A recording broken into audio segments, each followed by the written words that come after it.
So ఆ view అయితే చూడొచ్చు, సూపర్ వ్యూ అసలు. అమ్మా డ్రాగ్ రేస్ అయిపోయింది ఇదైతే. ఫ్యూయల్ తక్కువ అయితే భయం స్టార్ట్ అయిపోతుంది. Highlight mind blowing, it's amazing జింగ్ హిమాలయాస్ ఇన్ కన్యాకుమారి. గాయ్స్ ఇక్కడైతే చూసుకోవచ్చు పైన ఫుల్ ఇంకా మబ్బులు అయితే వచ్చేసాయి. ఈ రోడ్డే మన ఇండియాలోనే బిగ్గెస్ట్ రోడ్. సో ఆ రోడ్ అంతా రైడ్ చేసిన వాళ్ళు అవుతాం, అది 18 years లోనే. సో రూమ్ అయితే చెక్అవుట్ చేసేసా, ఇక రైడ్ అయితే స్టార్ట్ చేస్తా. ఈరోజు అయితే రైడింగ్ జాకెట్ వేసుకోలేదు, ఎందుకంటే చాలా వేడి ఉంది.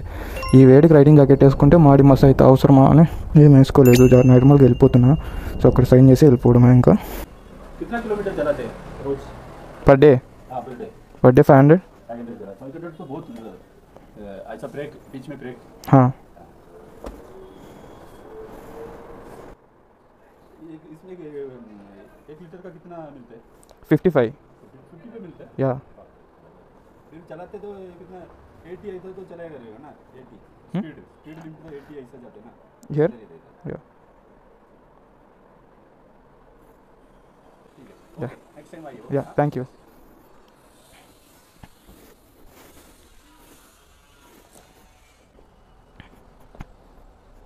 హోటల్ రూమ్ అయితే చెక్అవుట్ చేసేసి బయలుదేరేసా. ఇప్పుడైతే ఇంకా వెళ్ళిపోవడమే. డైరెక్ట్ పోయి హైవే ఎక్కితే NH44 ఇంకా డైరెక్ట్ మా ఊరి వరకు ఒకటే హైవే. అందులో మధ్యలో ఒకసారి పెట్రోల్ వేయించుకోవాలి. గ్లౌజ్ వేసుకోవాలి. ఆ గ్లౌజ్ అయితే కొంచెం ఇబ్బంది పెడుతుంటే ఆ గ్లౌజ్ పెట్టేసా లోపల, ఇంకో గ్లౌజ్ వేసుకుంటా. ఇదైతే నేషనల్ హైవే 66 అంట. ఈరోజు అయితే చాలా లేట్ అయిపోయింది. హోటల్ వాళ్ళు కొంచెం మంచి వాళ్ళు కాబట్టి సరిపోయింది, ఎందుకంటే నాది చెక్అవుట్ టైము 10:30 అనుకుంటా. సో ఆయన ఏమో పర్లేదు ఇంకొక 1 hour కావాలంటే నీట్గా ప్యాక్ చేసుకొని వెళ్ళండి అన్నాడు. సో అలాంటి వాళ్ళు ఉంటే మనకి ఇబ్బంది లేకుండా ఉంటుంది, లేకపోతేనే ఇబ్బంది. కొంతమంది ఉంటారు ఇంకా ఇలా అంటే 1 hour లేట్ అయినా ఫుల్ డేది పే చేయమంటారు. సో అలాంటి వాళ్ళతో కంపేర్ చేస్తే ఇలాంటి వాళ్ళు చాలా better.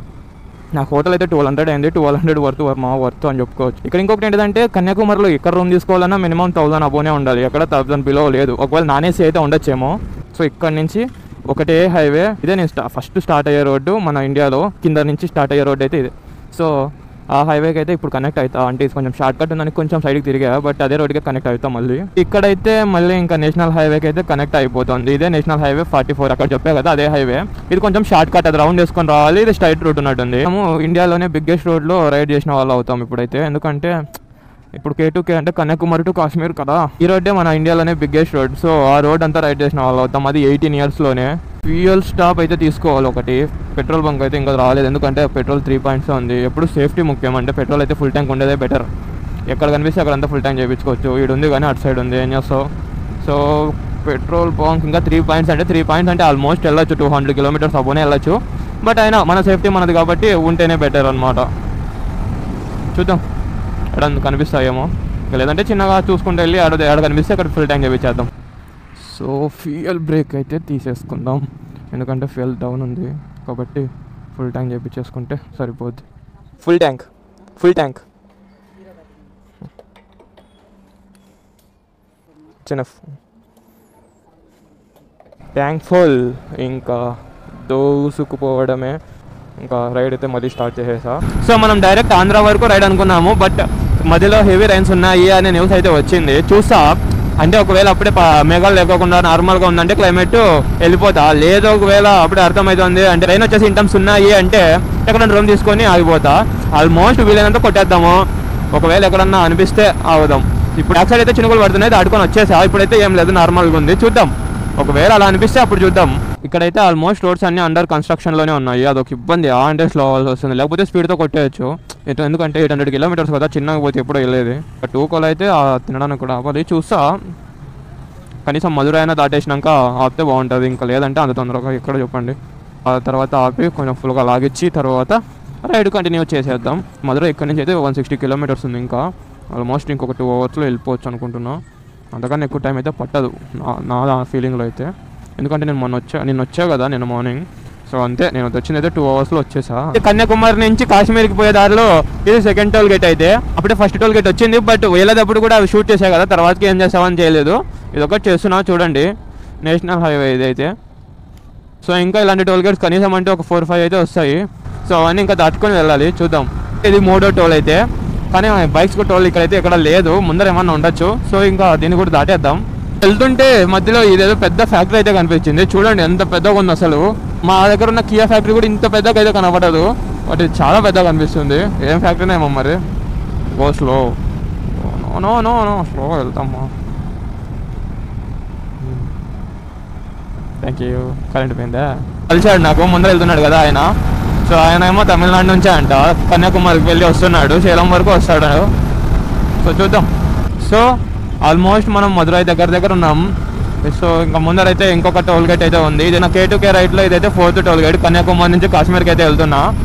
So 4th toll gate కూడా దాటేద్దాం. ఇక్కడ వరకు అయితే తెలిసినంత వరకు బండ్లకి టోల్ అయితే లేదు. ఇక్కడ నుంచి నాకు తెలియదు ఎందుకంటే నేను రూట్ వేరే మార్చా. సో గాయస్ ఇక్కడైతే చూసుకోవచ్చు పైన ఫుల్ ఇంకా మబ్బులు అయితే వచ్చేసాయి. చెప్పే కదా వాన వచ్చే సిచ్యువేషన్ ఉంది అని. సో చూసుకోవచ్చు ఫుల్ మబ్బులు వచ్చాయి. మనం వెళ్ళే రూట్కి అయితే కొంచెం దాటడానికి అయితే లేవు. అప్పుడు లోపల వర్షం పడుకోకుంటే మనం సేఫ్, లేదంటే తడిసిపోతాం. బ్రో అయితే రైడింగ్ జాకెట్ వేసుకున్నాడు, షూ అంతా వేసుకున్నాడు కాబట్టి అది వాటర్ ప్రూఫ్ అయితే తడసాడు. మనం అలా కాదు కదా, మనకు దూల చాలా వేడి ఎక్కువ ఉంది అని అన్ని తీసేసి వెనకాల కట్టేసిన. సో టైం దొరికితే మళ్ళీ మన రైడింగ్ డ్రెస్లోకి వచ్చేద్దాం. వర్షం అయితే పడుతుంది, మనకైతే రైడింగ్ జాకెట్ లేదు, రెయిన్ కోట్ లేదు, తడిసిపోయేది అయితే ఖాయం. బట్ అప్పటి లోపల ఏదైనా బస్ స్టాండ్ అలా కనిపిస్తే ఆపి డ్రెస్ చేంజ్ చేసుకుంటా. సో ఫస్ట్ అయితే డ్రెస్ చేంజ్ చేసుకోవాలి. సో ఆ వ్యూ అయితే చూడొచ్చు, సూపర్ వ్యూ అసలు. అండ్ ఇక్కడ బాగానే లేదు, అది ఇంకా హైలైట్. సో ఇది మన K2K ride Kanyakumari to Kashmir రైడ్లో అయితే 5th టోల్ అనుకుంటా. ఐ థింక్ 5th టోల్ ఇదైతే. సో దీంట్లో కూడా ఏం పే చేసే పని లేదు, ఎందుకంటే నేను వచ్చేటప్పుడు దీన్ని కూడా క్రాష్ చేసా. దీని తర్వాత టోల్ వస్తేనే నేను క్రాష్ చేయలేదు అనుకుంటా. ఒకసారి ఆ బ్రోన్ కూడా అడుగుతా ఎక్కడ పే చేయాలి టోల్ అని. సో ఇదే 5th టోల్. దీంట్లో స్పీడ్ బ్రేకర్లు కూడా ఉన్నాయి. అమ్మ డ్రాగ్ రేస్ అయిపోయింది కొంచెంసేపు ఇదైతే. సో ఊరికే అలా ఫన్నీగా అలా ముందరికి వెనక్కి తిరుక్కుంటూ వెళ్తున్నాం.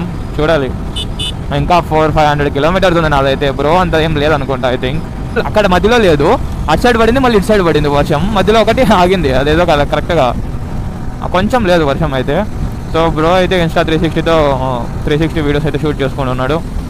మనం అంత లేదు, మనమంతా నా వ్లాగ్స్ తీసుకుంటూ కూర్చున్నాం ఇట. అంటే బ్రోకి యూట్యూబ్ ఛానల్ ఉంది కానీ అంత ఎక్కువ యాక్టివ్గా ఉండడు అంట మనలాగే. మనం ఏదో ఇప్పుడు యాక్టివ్ అవుతున్నాం.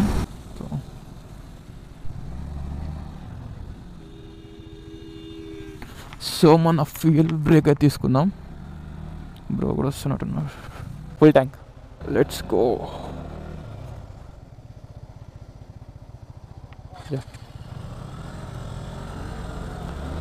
ఇక వెళ్ళిపోవడమే. నీళ్ళకు ఉన్నాయి గుంతలు కూడా తెలియదు. అదిగో కేర్ఫుల్గా పోవాలి. హిమాలయాస్ కాశ్మీర్కి వచ్చాను మాత్రం అనుకోకండి. కన్యాకుమారిలో హిమాలయాస్ ఇవి highlight, mind blowing, it's amazing. జింగ్ ఇది యూట్యూబర్ చూపించిండాడు. ఓన్లీ ఓన్లీ తెలుగుంటండి. సో అన్ని మంచు కొండలు, మంచి ఎక్కడ నడకకండి. పిక్నిక్ వెళ్ళా హిమాలయాస్కి. మళ్ళీ అయితే వర్షం స్టార్ట్ అయిపోయింది. నేను బ్రో అయితే వెళ్తున్నాం. చూడాలి, వర్షాన్ని అయితే మనం అడ్డుకోలేం. అలాంటి రైడ్ స్టాప్ చేసే దీంట్లో అయితే మేము ఇద్దరు లేము.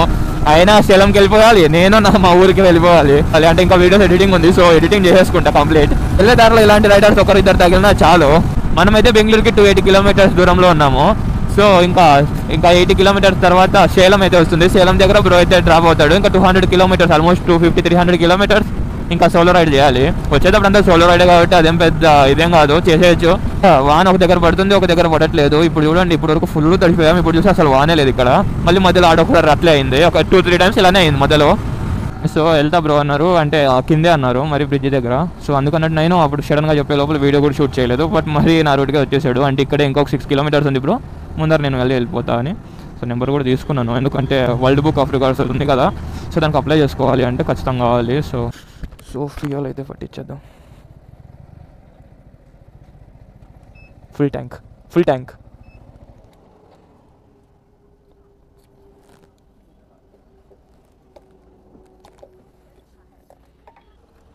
ఎనఫ్. సో ఫ్యూయల్ బ్రేక్ అయితే అయిపోయింది. ఇక రైడ్ అయితే కంటిన్యూ చేద్దాం.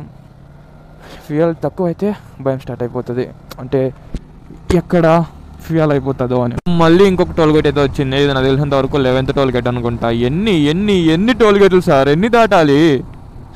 అబ్బా ఈ రోడ్లో ఉన్న టోల్ గేట్లు ఇంకేడా నేను చూడలేదు. అబ్బా దాడుతుంటే వస్తున్నాయి. అదేదో ఇంకా ఇదైపోయింది. చూద్దాం ఇది ఎలానో ఫ్రీయా కాదా.